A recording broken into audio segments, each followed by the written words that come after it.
जय हिंद दोस्तों, स्वागत है आप सभी का अपने चैनल एनालिसिस 16 पर। दोस्तों आज है 3 दिसंबर और 3 दिसंबर के सभी शिफ्टों का दोस्तों आपका एसएससी सीजीएल का एग्जाम समाप्त हो गया है। तो आज की इस वीडियो में सभी शिफ्टों में जो जीके जीएस के प्रश्न पूछे गए थे तो सभी प्रश्नों को देखेंगे विथ डिटेल एक्सप्लेनेशन के साथ। तो इसका पीडीएफ जो टेलीग्राम पे मिल जाएगा, लिंक जो कि डिस्क्रिप्शन बॉक्स में दिया गया है। तो चैनल को सब्सक्राइब आपको जरूर कर लेना है और नोटिफिकेशन बेल को भी ऑन कर लेना है। तो चलिए वीडियो को शुरू करते हैं। प्रश्न पूछा गया था दोस्तों आपका कि औरंगजेब का मृत्यु किस वर्ष हुआ था। तो औरंगजेब की बात करें तो दोस्तों आपका मुगल सम्राट था, अंतिम शक्तिशाली मुगल सम्राट था। ठीक है, इसके बाद भी मुगल सम्राट आए लेकिन वो आपका ज़्यादा शक्तिशाली नहीं होते। शाहजहाँ का बेटा था, शाहजहाँ को किडनैप करके ये आपका गद्दी पर बैठा था मुगल सम्राट का। उसका जो मृत्यु है 4 मार्च सन 1707 ईस्वी में हो गया था। ठीक है, औरंगजेब को दौलताबाद में स्थित फ़कीर बुरहानुद्दीन की कब्र के अहाते में दफना दिया गया था। औरंगजेब के समय सुबह की संख्या 20 थी। ठीक है, तो आपका मृत्यु से संबंधित प्रश्न पूछा था तो मृत्यु दोस्तों आपका 1707 ईस्वी में हो जाएगा। ठीक है, औरंगजेब ने दोस्तों आपका एक मकबरे का निर्माण कराया था, बीबी का मकबरा। वो किस राज्य में है वो आप कमेंट सेक्शन में बता दीजिएगा। चलिए, एक क्वेश्चन दोस्तों पूछा गया है कि जाट जटिन डांस किस राज्य का लोकप्रिय नृत्य है। तो दोस्तों जाट जटिन बिहार के उत्तरी भागों में विशेषतः मिथिलांचल में लोकप्रिय है। ये नृत्य विधवा एक विवाहित दंपति के बीच कोमल प्रेम तथा मीठी नोकझोंक के अनोखे ढंग से प्रस्तुत करती है। तो इसका राइट आंसर दोस्तों आपका बिहार बिल्कुल राइट आंसर हो जाएगा। ठीक है, तो जाट जटिन डांस दोस्तों आपका बिहार का लोकप्रिय नृत्य। ठीक है, इसके अलावा दोस्तों आपका एक झुमरी नृत्य है जो कि दोस्तों आपका किस राज्य का है। एक डंडा यात्रा नृत्य है, ये भी किस राज्य का है ये आप कमेंट सेक्शन में जरूर बता दीजिएगा। ठीक है, ये दोनों प्रश्न आपको कमेंट सेक्शन में बताने के लिए छोड़ देते हैं। एक क्वेश्चन दोस्तों पूछा गया था फ्रेंच ओपन 2022 कब हुआ था। तो दोस्तों डेट आपसे पूछा गया था। तो फ्रेंच ओपन 2022 ओपन आउटडोर को क्ले कोर्ट में खेला जाने वाला ग्रैंड स्लैम टेनिस टूर्नामेंट है। ग्रैंड स्लैम है आपका टेनिस टूर्नामेंट है, ये आपका 22 मई से 5 जून को हुआ था। तो आपका डेट पूछा गया था, डेट आपका 22 मई हो जाएगा और 5 जून 2022 तक आपका पेरिस फ्रांस में स्टेड रोलेड गेरोस में आयोजित किया गया था। ठीक है, स्टेड रोल्ड गेरोस में आयोजित किया गया था जिसमें एकल, युगल और मिश्रित युगल खेल शामिल था। ईगा स्विटेक ने महिला एकल स्पर्धा जीता था, अपना दूसरा फ्रेंच ओपन का ताज हासिल किया और राफेल नडाल का पुरुष एकल स्पर्धा जीता जिसने अपने रिकॉर्ड विस्तार वाले 14वें फ्रेंच ओपन की स्थान पर कब्जा किया था। तो दोस्तों फ्रेंच ओपन आपका डेट पूछा गया था जो कि आपका 22 मई से 5 जून तक शुरू हुआ था। और आपका ऑस्ट्रेलियन ओपन दोस्तों आपका कब हुआ था, किस माह में हुआ था, उसका डेट आप कमेंट सेक्शन में बता दीजिएगा। एक क्वेश्चन जिससे पूछा गया था एशिया और यूरोप को कौन सा पर्वत है जो कि अलग करता है। तो आपका यूराल पर्वत राइट आंसर हो जाएगा। यूराल कहिए या यूराल पर्वत यूरोप और एशिया के महाद्वीपों के बीच एक सीमा बनाता है। ये पश्चिमी रूस के उत्तर से दक्षिण तक आर्कटिक महासागर के तट से यूराल नदी और उत्तर पश्चिम कजाकिस्तान तक जाती है। उरल्स की लंबाई 2500 किलोमीटर है और ऊंचाई आपका 1895 मीटर है। ठीक है, तो यूराल पर्वत आपका बिल्कुल राइट आंसर हो जाएगा। इंडिया और यूरोप के बीच, इंडिया का ये एशिया यूरोप के बीच आपका यूराल पर्वत अलग करता है। ठीक है, और दोस्तों एशिया की बात करें तो एशिया आपका सबसे बड़ा महाद्वीप है। जनसंख्या और क्षेत्रफल की दृष्टि दोनों से ये पृथ्वी के कुल भूमि क्षेत्र का लगभग 1/3 भाग कवर करता है। महाद्वीपीय पूर्वी गोलार्ध में स्थित है। कर्क रेखा इसी महाद्वीप से होकर गुजरता है। पश्चिमी यूराल पर्वत द्वारा एशिया को यूरोप से अलग करता है। ठीक है, आप बताइएगा यूरोप और अफ्रीका को कौन सा पर्वत अलग करता है, उसको आप कमेंट सेक्शन में बताइएगा। एक क्वेश्चन पूछा गया दोस्तों कि कौन सी पंचवर्षीय योजना है जो कि कृषि और रोजगार पर आधारित है। इसका राइट आंसर दोस्तों आपका 5वीं पंचवर्षीय योजना हो जाएगा जो कि 1974 में से 1978 तक आपका चला था। 5वीं पंचवर्षीय योजना ने रोजगार, गरीबी उन्मूलन मतलब कि गरीबी हटाओ और न्याय पर जोर दिया था। योजना ने कृषि उत्पादन और रक्षा में आत्मनिर्भरता पर भी ध्यान केंद्रित किया था। तो आपका 5वीं पंचवर्षीय योजना राइट आंसर हो जाएगा। क्वेश्चन पूछा गया दोस्तों आपका पंचनद नदी अर्थात में जो 5 नदियों का संगम होता है तो उसमें पूछा गया था इनमें से कौन सा नदी आपका नहीं है। तो पंचनद या पंजाब 5 नदियों का संगम होता है। पंजाबी भाषा में पंच का मतलब होता है 5 नदियों का संगम। वेदों में पुरातन पंजाब का नाम पंचनद के नाम से जिक्र मिलता है। ये 5 नदियाँ हैं झेलम, चिनाब, रावी, व्यास और सतलज। ये दोस्तों आपका 5 नदी है। कौन कौन? झेलम, चिनाब, रावी, व्यास, सतलज। तो आप देख लीजिएगा इनमें से कौन सा ऑप्शन आपका नहीं था उसको कमेंट सेक्शन में बताइएगा। ठीक है, एक क्वेश्चन दोस्तों पूछा गया था सबसे ज़्यादा साक्षरता दर किस राज्य का है। तो सबसे ज़्यादा साक्षरता दर दोस्तों आपका बात करें तो आपका केरल का राइट आंसर हो जाएगा। केरल में 16 में 94% लोग साक्षर हैं। भारत में सबसे अधिक साक्षरता वाला राज्य है 2011 के जनगणना के अनुसार। अब बात करें सबसे कम साक्षर वाला राज्य, तो ये आपका बिहार हो जाएगा। बिहार का सबसे कम साक्षरता वाला राज्य, सबसे ज़्यादा आपका केरल है, ठीक है। तो 2011 से संबंधित, जनगणना से संबंधित भी आपका एक प्रश्न हर शिफ्ट में देखा जा रहा है। एक क्वेश्चन दोस्तों पूछा गया था, ऑस्कर और ग्रैमी अवार्ड जीतने वाला संगीतकार कौन थे? तो A.R. रहमान ऐसे पहले भारतीय हैं जिन्हें ब्रिटिश भारतीय फिल्म स्मल डॉग मिलेनियर में उनके संगीत के लिए 2 पुरस्कार मिले हैं। इस फिल्म के गीत जय हो के लिए सर्वश्रेष्ठ साउंड ट्रैक कंपाइलेशन और धूम सर्वश्रेष्ठ फिल्म गीत की श्रेणी में 2 ग्रैमी अवार्ड भी मिले हैं। तो आपका A.R. रहमान बिल्कुल राइट आंसर दोस्तों आपका हो जाएगा, ठीक है। एक क्वेश्चन इसके दोस्तों पूछा गया था, असंतृप्त हाइड्रोजन क्या होता है? तो दोस्तों जिस हाइड्रोजन में कम से कम एक कार्बन द्विबंध या कम से कम एक कार्बन त्रिबंध पाया जाता है उसे असंतृप्त हाइड्रोकार्बन कहते हैं, ठीक है। तो इससे संबंधित क्या क्वेश्चन आया था आप कमेंट सेक्शन में बता दीजिएगा। एक क्वेश्चन दोस्तों पूछा गया था, व्यक्तिगत निर्णय में कौन लोकतांत्रिक होता है? पॉलिटी से इस तरह का घुमावदार क्वेश्चन पूछा गया था जिसका ऑप्शन था अर्ध सरकार, पार्लियामेंट और संसद। इस तरह से करके दोस्तों आपका ऑप्शन दिया गया था। तो इसका जो क्वेश्चन है आप कमेंट सेक्शन में बताइएगा ताकि जो आपका घुमावदार क्वेश्चन है उसका मतलब आंसर मालूम चल सके। एक क्वेश्चन दोस्तों पूछा गया था, extra particle nature discovered by home? मतलब एक्स्ट्रा पार्टिकल का डिस्कवर किसने किया था? इसका राइट आंसर दोस्तों मैक्स प्लांक आपका इसका राइट आंसर हो जाएगा। एक क्वेश्चन दोस्तों पूछा गया था, parts between plant made to retain soil capacity. इस तरह करके भी कोई क्वेश्चन आपसे पूछा गया था। एक क्वेश्चन दोस्तों आपसे पूछा गया था, international day of non violence मतलब कि अंतर्राष्ट्रीय अहिंसा दिवस। अंतर्राष्ट्रीय अहिंसा दिवस दोस्तों कब मनाया जाता है? आपसे ये प्रश्न पूछा गया था। तो ये प्रश्न दोस्तों आपका कल भी पूछा गया था, आपका कल ही पिछले की शिफ्टों में पूछा गया है अंतर्राष्ट्रीय अहिंसा दिवस। तो ये दोस्तों आपका 2 अक्टूबर को मनाया जाता है, गांधी जी के जन्म दिवस। क्वेश्चन पूछा गया था आपका फिजिक्स से कि विद्युत धारा का एसआई मात्रक क्या होता है? दोस्तों विद्युत धारा का एसआई मात्रक आपका होता है क्या? तो एम्पियर होता है। परिपथों की विद्युत धारा मापने के लिए जिस यंत्र का उपयोग करते हैं उसे एमीटर कहा जाता है। एम्पियर का जो परिभाषा होता है, किसी विद्युत परिपथ में एक कूलम आवेश 1 सेकेंड में प्रवाहित होता है, उसे परिपथ में विद्युत धारा का मान 1 एम्पियर हो जाता है। तो विद्युत धारा का एसआई मात्रक आपसे पूछा गया था, तो आपका एम्पियर बिल्कुल राइट आंसर हो जाएगा। देखिए एक क्वेश्चन और पूछा गया था बायोलॉजी से कि कोशिका का विभाजन कितने वर्गों में होता है या कोशिका कितने प्रकार का होता है? तो इसका राइट आंसर दोस्तों आपका 2 हो जाएगा। कोशिका 2 प्रकार का होता है, प्रोकैरियोटिक सेल और एक और होता है, याद नहीं आ रहा है, यूकेरियोटिक सेल। इस तरह का दोस्तों आपका विभाजन पूछा गया था, 2 इसका राइट आंसर हो जाएगा। सेल के आधार पर कोशिकाओं को विभाजित करने के 2 तरीके होते हैं, मिटोसिस और मियोसिस। सेल विभाजन के इन तरीकों में से प्रत्येक विशेष विशेषता है। मिटोसिस का मुख्य अंतर यह है कि कोशिका 2 कोशिकाओं में विभाजित होता है। तो आपका 2 राइट आंसर हो जाएगा, जो एक दूसरे के समान होती है, क्रोमोसोम की समान संख्या होती है। एक क्वेश्चन दोस्तों आपका आर्टिकल 24 से पूछा गया था कि बाल श्रम अनुच्छेद के तहत, जो आपका आर्टिकल अनुच्छेद 24 है उसके तहत कितने साल के बच्चे को कारखाना में काम करना नहीं थे? मिनिमम एज आपसे पूछा गया था। तो दोस्तों संविधान का अनुच्छेद 24 है जो कहता है कि 14 वर्ष से कम आयु के किसी बच्चे को कारखाने या खान में काम करने के लिए नियोजित नहीं किया जाएगा या किसी अन्य खतरनाक काम में नहीं लगाया जाएगा। तो आपका 14 वर्ष आपका मिनिमम एज पूछा गया था, जो कि बिल्कुल राइट आंसर हो जाएगा, ठीक है। देखिए एक क्वेश्चन तो आपका पूछा गया था, मैग्नीशियम ऑक्साइड का सूत्र पूछा गया था। तो आपका इसका जो सूत्र होता है MgO होता है। तो आपका बिल्कुल राइट आंसर हो जाएगा MgO। इसके अलावा चूना पत्थर का भी सूत्र आपसे शायद पूछा गया था। तो चूना पत्थर या लाइमस्टोन दोस्तों एक औषधि चट्टान है जो कि मुख्य रूप से कैल्शियम कार्बोनेट CaCO3 को विभाजन क्रिस्टलीय रूप जैसों की खनिज कैल्साइट और या एरागोनाइट से मिलकर बनी होता है। तो इसका सूत्र आपका CaCO3 आपका हो जाएगा। एक दोस्तों पूछा गया था, निम्नलिखित में से कौन से संतूर वादक हैं? 4 ऑप्शन दिया गया था, शिव कुमार वर्मा, रविशंकर पंडित और पंडित जसराज। इस तरह करके आपका 3 ऑप्शन दिया गया था, जिसमें शिव कुमार वर्मा दोस्तों आपका राइट आंसर था। पंडित शिव कुमार वर्मा है जो कि प्रख्यात भारतीय संतूर वादक हैं। संतूर एक कश्मीरी लोक वाद्य यंत्र होता है। इनका जन्म जम्मू में गायक पंडित उमा दत्त के घर में हुआ था। 1999 में rediff.com को दिए साक्षात्कार में उन्होंने बताया कि इनके पिता ने इन्हें तबला और गायन की शिक्षा तब से आरंभ कर दी थी जब ये मात्र 5 वर्ष के थे। तो आपका शिव कुमार वर्मा संतूर वादक राइट आंसर हो जाएगा। एक देखिए पूछा गया था, साहित्य अकादमी पुरस्कार 2022 किसे मिला है? 22 पूछा गया था, 21 पूछा गया था, कमेंट सेक्शन में कंफर्म कर दीजिएगा। लेकिन साहित्य अकादमी पुरस्कार की बात करें तो इसने इस वर्ष के युवा पुरस्कार की घोषणा की है और साहित्य अकादमी ने हिंदी में इस पुरस्कार के लिए भगवत अनमोल को नाम का चयन किया है। भगवत अनमोल के उपन्यास प्रमेय को इस पुरस्कार के लिए चुना गया है। तो बताइएगा साहित्य अकादमी पुरस्कार से कौन सा प्रश्न आपसे पूछा गया था। एक क्वेश्चन पूछा गया दोस्तों, 2011 में किस संगीतकार को पद्मश्री पुरस्कार दिया गया था? तो देखिए एक उषा उथुप है, जो कि संगीत के क्षेत्र में 2011 में पद्मश्री पुरस्कार दिया गया था। ऐसे कई लोगों का मानना है गंगूबाई आपके ऑप्शन में दिया गया था। तो देखिएगा इसका राइट आंसर क्या हो सकता है, कमेंट सेक्शन में जरूर बताइएगा।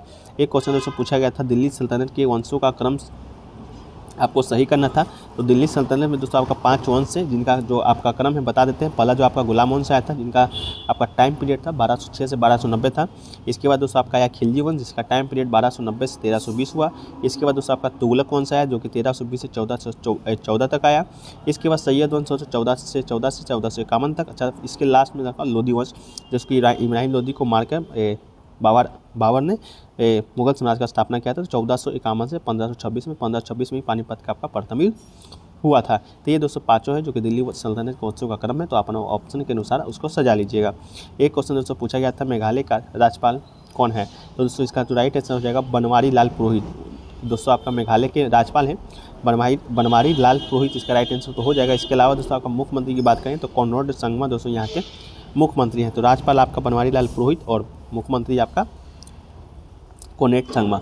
एक क्वेश्चन दोस्तों पूछा गया था, B2C का मतलब पूछा गया था या B2C का फुल फॉर्म पूछा गया था।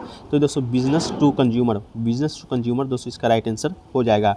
एक क्वेश्चन जो पूछा गया, अष्टमंडल की लंबाई दोस्तों कितनी होती है, किलोमीटर में पूछा गया था आपसे। तो पृथ्वी की सबसे बाहरी ऊपरी परत को भूपर्वतीय अष्टमंडल कहते हैं। इस पर प्राणी जगत निवास करता है। ये मंडल हल्की जलज सेलों से बना हुआ है। इसकी जो मोटाई है दोस्तों आपका 10 से 70 किलोमीटर है। ठीक है, तो आप देख लीजिएगा 10 से 70 किलोमीटर आपके ऑप्शन में होगा, तो बिल्कुल राइट आंसर हो जाएगा। एक दोस्तों पूछा गया था, कालिदास सम्मान किसे मिला है। तो प्रख्यात हिंदू गायक पंडित वेंकटेश कुमार को मध्य प्रदेश सरकार के द्वारा कालिदास सम्मान दिया गया। ये 2022 का दोस्तों बता रहे हैं। ठीक है, ईयर स्टूडेंट नहीं बता पाए, लेकिन कहें कि कालिदास सम्मान से एक क्वेश्चन आपको देखने को मिला था। एक क्वेश्चन दोस्तों हरिसेन से आया था कि हरिसेन का दूसरा नाम क्या है, या हरिसेन किसके दरबारी कवि थे, इस तरह का कोई प्रश्न देखने को मिला था। तो दोस्तों हरिसेन आपको बता दें कि समुद्रगुप्त का दरबारी कवि था, जो कि 14वीं शताब्दी के संस्कृत कवि, राजनीतिक और सरकार के मंत्री थे। तो हरिसेन के बारे में अगर कोई प्रश्न आया होगा तो उसको कॉमेंट सेक्शन में बताइएगा। ऐसे आपको हरिसेन के बारे में मूल जानकारी दे दिए। एक दोस्तों पूछा गया था, एहोल अभिलेख किसके द्वारा लिखा गया था। तो दोस्तों ये एक प्रशस्तीय अभिलेख है, जो एहोल प्रशस्ती या एहोल अभिलेख कहा जाता है। ये अभिलेख संस्कृत भाषा में 7वीं शताब्दी में रवि कीर्ति ने लिखा था। तो इसका राइट आंसर दोस्तों आपका रवि कीर्ति आपका राइट आंसर हो जाएगा। ठीक है, एक क्वेश्चन दोस्तों पूछा गया था, बोरेक्स का फॉर्मूला पूछा गया था। तो बोरेक्स एक नमक आयनिक यौगिक है, जो कि सोडियम का एक हाइड्रेट बोरेट रासायनिक सूत्र होता है Na2H2O के साथ अक्सर Na2B4O17H2O लिखा जाता है। ये एक रंगहीन क्रिस्टलीय ठोस है, जो पानी में घुल जाता है और एक बुनियादी समाधान तैयार करता है। दोस्तों आपका ये बिल्कुल राइट आंसर हो जाएगा। एक क्वेश्चन दोस्तों पूछा गया था, चंदेल शासकों ने कौन सा मंदिर बनवाया था, इस तरह का कोई प्रश्न पूछा गया था। तो चंदेल शासक दोस्तों खजुराहो के मंदिर का निर्माण किया था 950 ईस्वी से 1050 ईस्वी के बीच में। ठीक है, चंदेल शासक मंदिर का निर्माण किया था खजुराहो का। तो देख लीजिएगा ये प्रश्न आपका आया था कि नहीं आया था। एक प्रश्न दोस्तों आपका स्टेगनेंट का सिनोनिम्स दोस्तों आपसे देखने को मिला था। तो इसका जो सिनोनिम्स होगा दोस्तों आपका dormant, idle, inactive, lifeless, listless, sluggish, statics और स्टेशनरी और ऑकुरेंस स्टेशनरी तक दोस्तों आपका ये स्टेगनेंट का सिनोनिम्स हो जाएगा। इनमें से कोई एक ऑप्शन आपका सही होगा, दिया गया होगा ऑप्शन में, तो आप सही कर लीजिएगा। देखिए एक क्वेश्चन दोस्तों पूछा गया था आपका ऑकुरेंस का सही मीनिंग आपसे पूछा गया था। तो OCCURENC ये दोस्तों आपका ऑकुरेंस का सही मीनिंग है, आपका गलत मीनिंग उसमें दिया गया था। तो इसके अलावा दोस्तों पूछा गया था 2020 में भारतीय हॉकी टीम का कप्तान कौन है। तो 2020 में भारतीय हॉकी टीम के कप्तान थे आपके मनप्रीत सिंह दोस्तों आपके टीम के कप्तान थे, जो कि टोक्यो ओलंपिक 2022 का प्रतिनिधित्व भी किए थे। भारतीय पुरुष हॉकी टीम का कप्तान थे, और जबकि महिला टीम का कप्तान दोस्तों आपका रानी रामपाल थी। ठीक है, एक क्वेश्चन देखिए दोस्तों आपका साहित्य पुरस्कार से पूछा गया था 2021 का, अगर साहित्य अकादमी पुरस्कार पूछा गया होगा तो दोस्तों हिंदी के लिए हिमांशु वाजपेयी को उनके कहानी संग्रह किस्सा लखनऊ के लिए दोस्तों आपका उनको साहित्य अकादमी पुरस्कार दिया गया था। किसको? हिमांशु वाजपेयी को। तो ऑप्शन में अगर आया हुआ हिमांशु वाजपेयी तो कमेंट सेक्शन में बताएगा किस ईयर का दोस्तों आपसे पूछा गया था। इससे एक अनुमानित लग जाएगा कि आपका करंट अफेयर्स किस ईयर के पूछे जा रहे हैं। एक क्वेश्चन दोस्तों आपसे पूछा गया जम्मू कश्मीर का आयोजन से संबंधित कोई प्रश्न आपसे पूछा गया था, तो वो कमेंट सेक्शन में बताइएगा। एक क्वेश्चन दोस्तों आपसे पूछा गया था राष्ट्रपति से संबंधित कथन के बारे में पूछा गया था। तो राष्ट्रपति से संबंधित कुछ कथन है जिसको पीडीएफ में शामिल किया, उसको देख लेते हैं। तो भारत के राष्ट्रपति के पास सभी कार्यकारी शक्तियाँ होती हैं, ये तो आपका सही है। इसके अलावा प्रधानमंत्री की नियुक्ति राष्ट्रपति के द्वारा किया जाता है, जो प्रधानमंत्री की सलाह पर अन्य मंत्रियों की नियुक्ति करता है। इसके बाद राष्ट्रपति लोकसभा अध्यक्ष को पत्र लिखकर अपना कार्यकाल समाप्त करने से पहले इस्तीफा दे सकता है। इसके अलावा राष्ट्रपति है जो कि उस उपराष्ट्रपति को अपना इस्तीफा देता है। भारत के राष्ट्रपति राज्य के प्रमुख होता है, उन्हें भारत का नागरिक भी कहा जाता है। राष्ट्रपति भारत के कार्यकारी, विधायी और न्यायपालिका के औपचारिक प्रमुख होते हैं और सशस्त्र बलों का कमांडर इन चीफ होते हैं, ठीक है। और आपका आर्टिकल 53 में कहा गया है कि राष्ट्रपति अपनी शक्तियों का प्रयोग सीधे या अधीनस्थ प्रतिकरण के द्वारा कर सकते हैं, ठीक है। तो ये दोस्तों आपका राष्ट्रपति से संबंधित कुछ कथन थे जो कि आपको एग्जाम के लिए इंपॉर्टेंट है, 5 प्रोसेस कर सकते हैं। देखिए एक क्वेश्चन दोस्तों पूछा गया था, मोहिनी अट्टम किस राज्य का लोक नृत्य है। तो मोहिनी अट्टम की बात करें दोस्तों तो आपका केरल का लोक नृत्य होता है। मोहिनी अट्टम का नाम मोहिनी शब्द से लिया गया है, जो भगवान विष्णु का एक अवतार है। इसके अलावा दोस्तों बात करें आपका झूमर का, तो झूमर हरियाणा का लोक नृत्य है, जो कि दोस्तों आपके एग्जाम में पूछा जाएगा। इसके अलावा दोस्तों विदेशिया है, जो कि बिहार का लोक नृत्य है। बिहार का एक लोक नृत्य आपका थर्ड सीट में पूछा गया है, सेकेंड सीट में पूछा गया है जाट जटिन। ये दोस्तों आपका बिहार का लोकप्रिय नृत्य था, जो कि दोस्तों सेकेंड सीट में पूछा गया है। इसके अलावा झूमर आपका हो जाएगा लोक नृत्य कहाँ का, हरियाणा का। इसके अलावा दोस्तों मोहिनी अट्टम आपका कहाँ का है, तो केरल का आपका राइट आंसर हो जाएगा। इसके अलावा दोस्तों भारतनाट्यम कहाँ का लोक नृत्य है, इसे आप दोस्तों कमेंट सेक्शन में बताइएगा। इसका आंसर दोस्तों अगले वीडियो में देने का प्रयास करेंगे। एक क्वेश्चन दोस्तों पूछा गया था, बोडागी फेस्टिवल कहाँ का है। तो दोस्तों बोडागी फेस्टिवल कहाँ का है, बोडागी फेस्टिवल तो आंसर मुझे मालूम नहीं है। अगर आप लोग एग्जाम दे करा रहे हैं या आप फेस्टिवल में थोड़ा सा मिस्टेक है वर्ड में, तो आप कमेंट सेक्शन में उसको सुधार कर दीजिएगा और बताइएगा जो बोडागी फेस्टिवल है वो किस राज्य में मनाया जाता है। एक दोस्तों पूछा गया था आपका कि नीति आयोग के CEO कौन बनाए गए हैं, ठीक है। तो नीति आयोग के CEO दोस्तों परमेश्वरन अय्यर को शुक्रवार ने कहा है कि फूड प्रोसेसिंग सेक्टर भारतीय अर्थव्यवस्था के साथ साथ जॉब क्रिएशन के लिए अहम है। तो दोस्तों आपका नीति आयोग को CEO कौन है, तो परमेश्वरन अय्यर दोस्तों आपके राइट आंसर हो जाएंगे। नीति आयोग दोस्तों आपको बता दें कब बना था, तो आपका 2014 ईस्वी में बना था। किस आयोग के, कौन सा आयोग को हटकर, तो योजना आयोग दोस्तों आपको मालूम होगा। और ये भी क्वेश्चन आपसे पूछा गया, योजना को हटाकर 2014 ईस्वी में नीति आयोग की स्थापना किया गया था। इसका जो आपका अध्यक्ष होता है वह पदेन प्रधानमंत्री ही होता है। जो प्रधानमंत्री होंगे वो आपका नीति आयोग के अध्यक्ष होंगे। तो वर्तमान में कौन है, तो आप उसको कमेंट सेक्शन में करके बताइएगा वर्तमान में नीति आयोग के CEO कौन है, ठीक है। और दोस्तों चैनल को जरूर सब्सक्राइब कीजिएगा, क्योंकि 100 लोग में मात्र 5 लोग ही चैनल को सब्सक्राइब करते हैं। तो ऐसा नहीं कीजिए, कम से कम सभी लोग चैनल को सब्सक्राइब कर नोटिफिकेशन बेल ऑन कर लीजिएगा। एक क्वेश्चन पूछा गया दोस्तों, अजमेर को किसने बचाया था और राजधानी बनाया था। तो 27 मार्च 1112 को चौहान वंश के 23वें शासक थे आपका अजय राज चौहान ने गढ़ अजय मेरू की स्थापना की थी और चौहान साम्राज्य की राजधानी बनाई थी। तो आपको मालूम चल गया होगा कौन, अजय राज चौहान। इसका राइट आंसर हो जाएगा 1112 ईस्वी में। उसके बाद इसका नाम अजयमेर हुआ। इसके बाद दोस्तों फिर अजमेर हो गया। अजय मेरू की स्थापना पुरातात्विक और ऐतिहासिक प्रमाण 27 मार्च 1112 का ही उपलब्ध है। तो दोस्तों आपका ये अजय राज चौहान आपका बिल्कुल राइट आंसर हो जाएगा 1112 ईस्वी में। एक क्वेश्चन दोस्तों पूछा गया था आपका कि धुआंधार जलप्रपात दोस्तों आपका किस नदी पर है, ये क्वेश्चन आपसे पूछा गया था। तो धुआंधार जलप्रपात की बात करें तो यह दोस्तों आपका जबलपुर ही नहीं बल्कि पूरे मध्य प्रदेश का महत्वपूर्ण पर्यटन स्थल है और 10 मीटर की ऊंचाई से गिरने वाला इस प्रपात की छटा अनुपम है। इसकी उत्पत्ति नर्मदा नदी से होती है और ये सुरमय प्रपात प्रसिद्ध संगमरमर की चट्टानों से निकलता है। तो आपका नर्मदा नदी बिल्कुल राइट आंसर हो जाएगा। एक क्वेश्चन दोस्तों पूछा गया था आपका कि कवि का नाम दिया गया था और पूछा गया था आपका कि ये किस साम्राज्य का या किस शासक के मतलब अंडर आपका रहा था। तो कवि का नाम दोस्तों तो याद नहीं है। अगर आप एग्जाम दे करा रहे हैं तो कमेंट सेक्शन में जरूर बताइएगा कौन से कवि का नाम पूछा गया था और इसका राइट आंसर क्या हो सकता है। एक क्वेश्चन दोस्तों पूछा गया था फीफा वुमेन्स वर्ल्ड कप 2023 का आयोजन कहाँ हुआ था। तो ये क्वेश्चन दोस्तों आपका रिपीट हुआ है। फीफा वुमेन वर्ल्ड कप 2023 का जो आयोजन है दोस्तों आपका वो होना है, आपका कहाँ होना है। तो ये दोस्तों ऑस्ट्रेलिया और न्यूजीलैंड दोनों को संयुक्त रूप से दोस्तों ये आयोजन है जो कि कराया जाएगा। ये आपका थर्ड शिफ्ट में भी शायद ये पूछा गया है, ठीक है। देखिए एक क्वेश्चन दोस्तों पूछा गया था आपका, शायद ये कंफर्म नहीं पूछा गया था कि नहीं पूछा गया था, फिर भी स्टूडेंट का कहना है तो उसको डिस्कस करना हमारा कर्तव्य बनता है कि सबसे ज़्यादा बांध किस नदी पर है। तो दोस्तों सबसे ज़्यादा जो बांध है वो आपका गंगा नदी पर भारत में सबसे अधिक बांध है। तो गंगा नदी अगर ये पूछा होगा तो गंगा नदी बिल्कुल राइट आंसर हो जाएगा, क्योंकि गंगा नदी पर लगभग 1000 बड़े और छोटे बांध बैराज परियोजनाएं हैं। गोदावरी नदी की बात करें तो 350 से अधिक बांध है। और इसके बाद दोस्तों ये जिनमें से सबसे पहले 19वीं शताब्दी के मध्य में आंध्र प्रदेश के राजमुंदरी में बनाया गया था। इसके बाद दोस्तों सरदार सरोवर बांध की बात करें तो गुजरात में है। आपका नर्मदा नदी पर सबसे बड़ा बांध है। तो सबसे बड़ा बांध कौन सा है, सरदार सरोवर बांध कौन सी नदी पर, नर्मदा नदी पर कहाँ है, तो गुजरात में, जो कि अमेरिका के ग्रैंड के बाद दुनिया का सबसे बड़ा कंक्रीट ग्रेविटी बांध है। ठीक है, एक बांध और है जो तो आपका नागार्जुन बांध, जो कि नागार्जुन बांध भारत में हरित क्रांति को प्राप्त करने के लिए शुरू किया गया है और बड़ी बुनियादी ढांचा परियोजनाओं की एक श्रृंखला में जल्द से जल्द निम्नलिखित कृष्णा नदी पर एक चिनाई वाला बांध है, जिसे आधुनिक मंदिर भी कहा जाता है। एक धुआंधार जलप्रपात दोस्तों आपका नर्मदा नदी पर है। ये दोस्तों आपका क्वेश्चन है जो कि डिस्कस हो चुका है।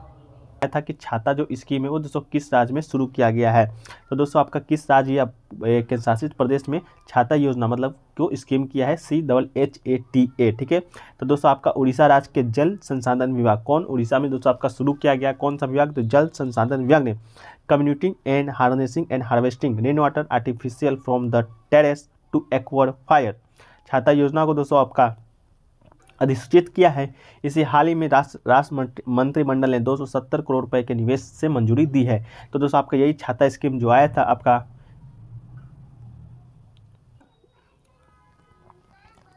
उड़ीसा के द्वारा शुरू किया गया है। ठीक है, उड़ीसा में कौन सा विभाग, तो जल संसाधन विभाग दोस्तों आपका रेन वाटर को रोकने के लिए। ठीक है, चलिए एक क्वेश्चन दोस्तों आपका आया था राजस्थान की स्कीम से कोई संबंधित प्रश्न आया था। अगर कोई स्टूडेंट एग्जाम देकर आ रहे हैं तो प्रश्न को कमेंट सेक्शन में बता दीजिएगा कि राजस्थान से कौन सा संबंधित स्कीम आया था। इसके अलावा दोस्तों एक प्रश्न आपका पंजाब से भी आया था, पंजाब की स्कीम से भी रिलेटेड प्रश्न आया था। स्कीम का जो नाम है तो टेढ़ा मेढ़ा था, इसलिए स्टूडेंट को याद कर पाना मुश्किल था, इस कारण आपका स्टूडेंट है जो कि नाम नहीं बता पाए। जो लोग भी एग्जाम दे करा रहे हैं अगर उनको याद है तो जरूर आप कमेंट सेक्शन में बताने का प्रयास कीजिएगा। एक क्वेश्चन देखिए दोस्तों पूछा गया था, वांगला जो फेस्टिवल है वो किस राज्य में मनाया जाता है। ठीक है, तो फेस्टिवल तो हर सीट में आपका 1 से 2 प्रश्न देखने को मिल रहा है, तो इस सीट में भी आपका देखने को मिला था। तो वांगला, पहली बात दोस्तों आपका वांगला की बात करें तो मेघालय का वांगला जो महोत्सव है, यह भारत के मेघालय के गारों में सबसे लोकप्रिय त्यौहार है। तो किस राज्य में मनाया जाता है, तो आपका मेघालय में मनाया जाता है। बात करें कौन सी जनजाति के द्वारा, तो आपको गारो जनजाति के द्वारा मनाया जाता है। इसके अलावा दोस्तों वांगला महोत्सव उर्वरता के सूर्य देवता के सालजोंग के सम्मान में आयोजित एक फसल उत्सव है। क्या है, तो वांगला महोत्सव उर्वरता के सूर्य देवता के सालजोंग के सम्मान में आयोजित एक फसल उत्सव है। और वांगला महोत्सव का उत्सव परिश्रम की अवधि के अंत का प्रतीक है जो खेतों के अच्छे उत्पादन के लिए मनाया जाता है। ठीक है, तो वांगला महोत्सव दोस्तों आपका किस राज्य का लोकप्रिय आपका पर्व है, तो आपका मेघालय आपका राइट आंसर हो जाएगा। ठीक है, मेघालय भी कौन सी जनजाति है आपका, एक गारो जनजाति। मेघालय में आपको मालूम होगा 3 जनजाति रहती है, गारो खासी जयंतिया। और गारो खासी जयंतिया जनजाति के रहती है। गारो खासू जनजाति दोस्तों आपका पहाड़ का नाम है जो कि दोस्तों आपका मेघालय में स्थित है। ये भी प्रश्न आपका बनता है कि मेघालय में कौन सा जो आपका पहाड़ है वो स्थित नहीं है। आपके 4 ऑप्शन दे दिया जाता है, गारो खासी जयंतिया और नीलगिरी। तो नीलगिरी आपका इसमें गलत होता है, बाकी तीनों जो आपकी पहाड़ी है वो आपका मेघालय में ही पाया जाता है। ठीक है, आपका सुबह के शिफ्ट में मेघालय के मुख्यमंत्री राज्यपाल के नाम भी आया था, तो कमेंट सेक्शन में जरूर बताइएगा मेघालय के राज्यपाल का क्या नाम है। ठीक है, चलिए ये सर्दियों की शुरुआत का भी प्रतीक है जो वांगला महोत्सव में। एक प्रश्न आपका दोस्तों आया था कि आर्टिकल 368 है वो किससे संबंधित है, तो संविधान में दोस्तों भाग 20 में अनुच्छेद 368 संविधान और इसकी प्रक्रिया में संशोधन करने के लिए संसद शक्तियों से संबंधित है। संविधान में संसद की प्रक्रिया केवल संसद के किसी भी सदन में एक विधेयक पेश करने से शुरू की जा सकती है, न कि राज्य के विधानसभा में।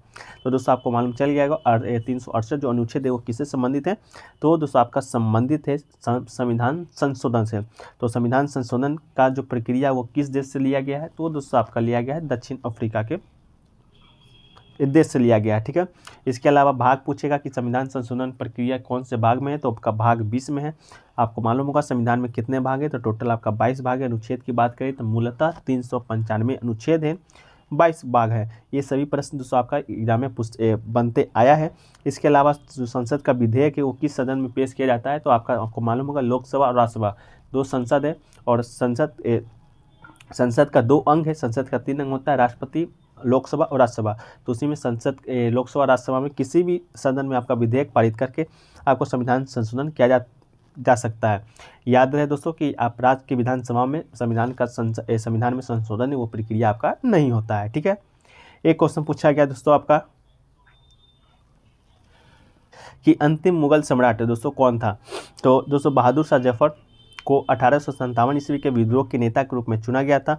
आपको मालूम होगा 1857 में एक विद्रोह हुआ था जो कि स्वतंत्रता संग्राम, पहला स्वतंत्रता संग्राम के नाम से जाना जाता है। इसे 1857 की क्रांति भी कहा जाता है। ठीक है, तो उस समय दोस्तों आपका बहादुर शाह जफर जो कि भारत के मुगल सम्राट थे, अंततः उन्हें दिल्ली के राजा के रूप में जाना जाता है। तो क्या हुआ था दोस्तों, जब आपका 1857 का जो क्रांति चल रहा था उसमें दोस्तों बहादुर शाह जफर को, उस समय जो मुगल सम्राट का नेता थे, मुगल सम्राट का बादशाह थे, उन्हीं को दोस्तों आपका नेता चुन लिया गया था कि आप ही मेरे तरफ से, मतलब हम लोग का हेड रहिए, कि हम लोग क्रांति करने जा रहे हैं। तो उसी में दोस्तों आपका 1857 का विद्रोह हुआ था, वो आपका फिर दबा दिया गया था अंग्रेजों के द्वारा। तो उसी समय दोस्तों बहादुर शाह जफर था जो कि उनमें आपको भेज दिया गया था रंगून, ठीक है, निर्वासित कर दिया गया था। उस समय के बाद दोस्तों कोई भी आपका भारत में मुगल सम्राट नहीं बन पाया था। तो अंतिम जो मुगल सम्राट आपका था बहादुर शाह जफर ही अंतिम मुगल सम्राट था, जिसे कि बहादुर शाह द्वितीय के नाम से भी जाना जाता है। ठीक है, तो आपका राइट आंसर बहादुर शाह जफर बिल्कुल राइट आंसर हो जाएगा। उन्हें दोस्तों दिल्ली के राजा के रूप में ही जाना जाता है। दिल्ली के राजा के रूप में संज्ञा किन मुगल सम्राट को दी जाती है, तो आपका बहादुर शाह जफर ही राइट आंसर